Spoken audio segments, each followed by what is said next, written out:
you pray as a community, you want something that can appeal to all ages. And so something like Soul of My Saviour appealed to generations before us and will appeal to generations beyond us. How do I know that? Because you'll even meet children who are quite happy to sing Soul of My Saviour.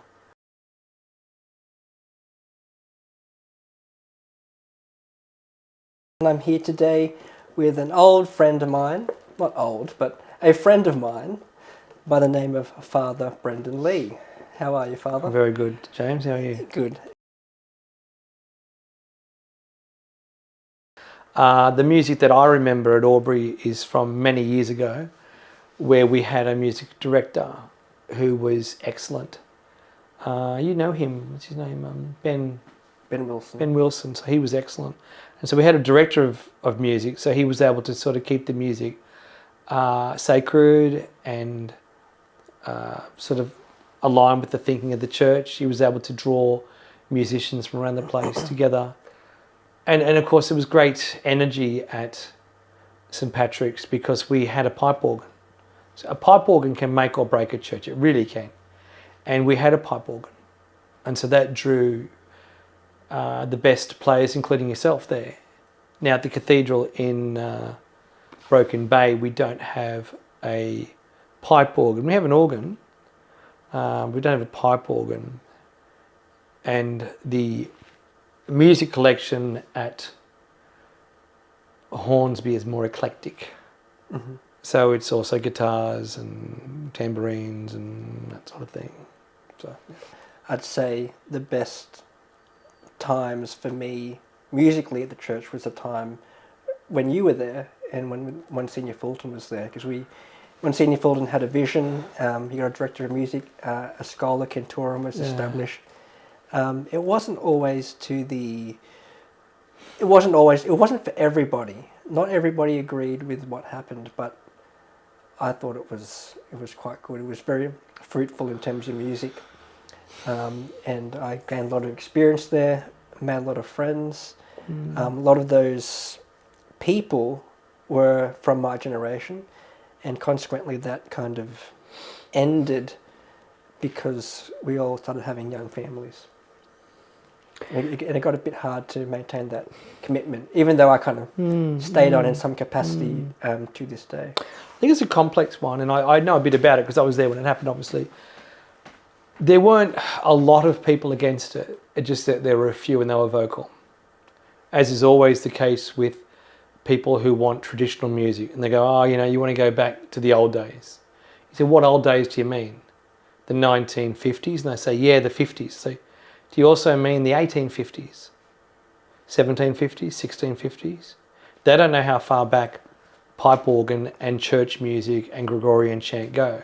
Mm-hmm. They just they treat it, I don't know what they know, what they think.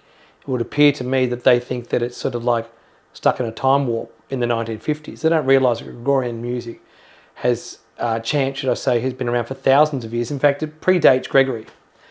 Gregorian chant was around in the time of Christ. In fact, the Our Father, that tune was around in the time of Christ.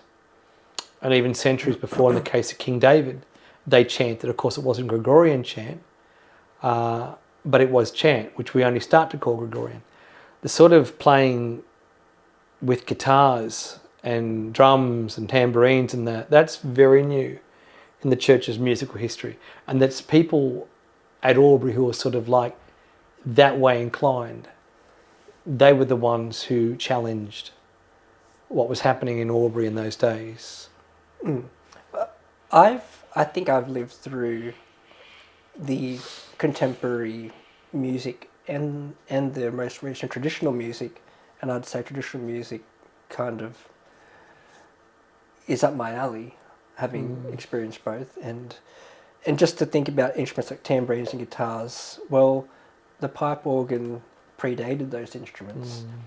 You didn't need electricity to run those things, they were hand blown.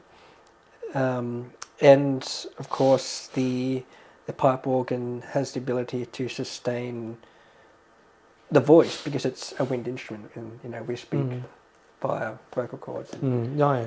There's a lot of similarities to that, whereas a guitar needs to be amplified. And Yeah, and to some extent, the pipe organ is timeless. Yep. Whereas the electric guitar it's more new. And then there's just sort of an aspect that you really can't put your finger on it. You know, you'd say that a guitar is a more secular instrument. As with the drums, you see, if you play guitar and drums at mass, people start tapping their foot and, you know, that sort of thing, and you sort of think it's appealing more to the body than the soul. But the mass is really aimed at the soul, not so much the body. I got nothing against those instruments, but I just don't think it really has a place. Oh, of course not. Yeah. I mean, And for you love secular music, right? I do. To my shame, I like secular music. Perhaps, well, definitely, I listen to it more in the car than I ever would to organ and pipe music and church music. But it's a matter of time and place. Yeah. Everything's about time and place, isn't it? And in particular with liturgy. And to me, it would appear abundantly clear that the organ has had a much better and more successful history than, say, the more secular music. And it was really when the secular music started to be played, there was that euphoria, but it was short-lived. It's like a lady, the best of intentions she had, and she said to me about 20 years ago after she saw one of my masses, and she said, you should do music like they do in Sister Act. You would bring all the people into the church, you'd fill it up. And I said, yeah, you're right. We would fill the church if we did that for 6 weeks. And then we'd move on. And that's sort of the nature of secular music, is that it's short-lived. It comes and goes. It comes and goes. Like, I went to a performance of the Messiah, and I think the Messiah is... that was at your parish, wasn't it? Yeah, it was. Yeah. It was at the cathedral in Hornsby, Waitara. Waitara, a suburb of Hornsby. Like, I think it's 282 years old, the Messiah, since it first played in Ireland. And it's still excellent, and you can still play it now. It's timeless. It's timeless. Whereas, you know, you might like Wake Me Up Before You Go if you were from that generation. Yeah. And it's not even 40 years old, and it's embarrassingly dated. It's like people are still talking about George Frederick Handel and Johann Sebastian Bach after all these years, and they're still going to be talking about, I don't know, Michael Jackson in 400 years. It would appear not. You know, it would appear not. I mean, okay, Michael Jackson was a standout artist, and he'll be remembered longer than most of the others. But even the artists of the 80s, they're starting to be embarrassingly forgotten, even those who had classics. You know, you ask a younger person, and they often don't know the artist. It would seem unlikely that anything from pop music, I mean, it's not impossible, but unlikely that it'd be around or popular in 300 years' time, because it's already not popular now. Will there be textbooks on Michael Jackson, for example? They got textbooks on Bach. Yeah. Well, he'd be remembered as someone who played a part in the progression of pop music. But yeah. But again, zeroing back to what we're talking about here within the church, I don't think Michael Jackson music really equates to what you probably helps you pray in a church. Also, you can sort of see just the visuals are incredible, as far as the pipe organ tends to be in the back of a cathedral or a church, and that's where the choir tends to want to be. When you have secular music, they almost inevitably find their way to the front.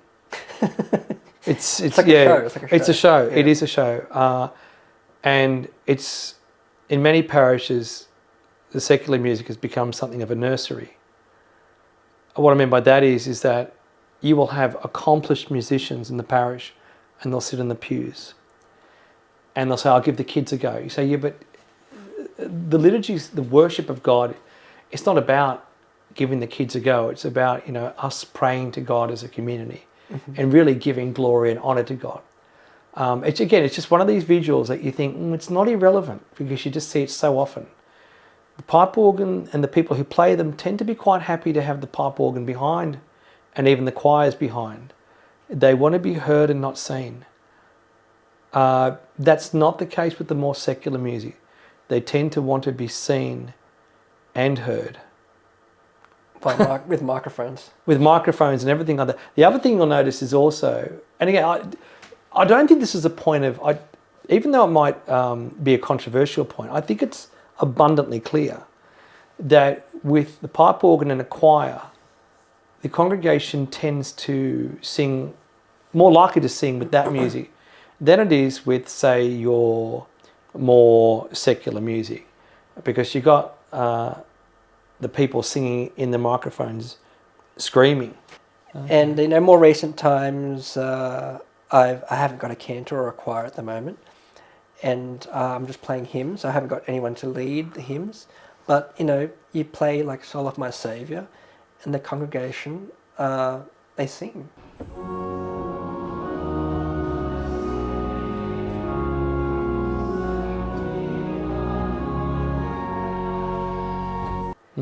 It's a golden oldie.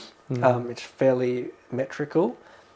And yeah, as you know, I record a lot of my things at the church, and I only recently recorded music at last Mass, and I was listening back to it, and I was like, wow, the congregation really are really singing. You can actually hear them very well. Yeah. It would seem to me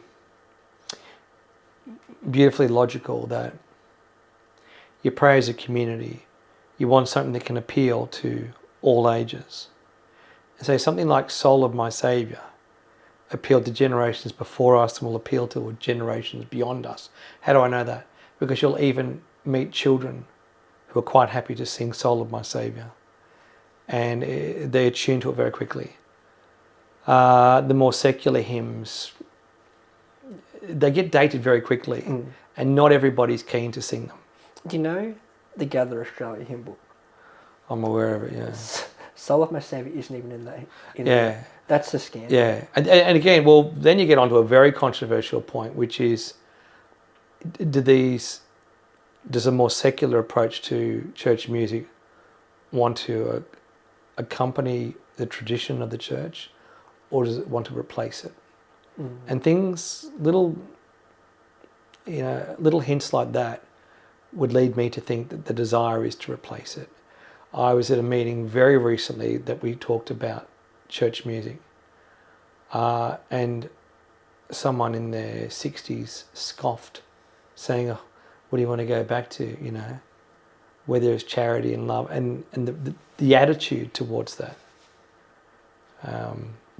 You can sort of see that they don't just sort of like it's not to complement what has gone before us. It's to replace it. And they're very cynical about it.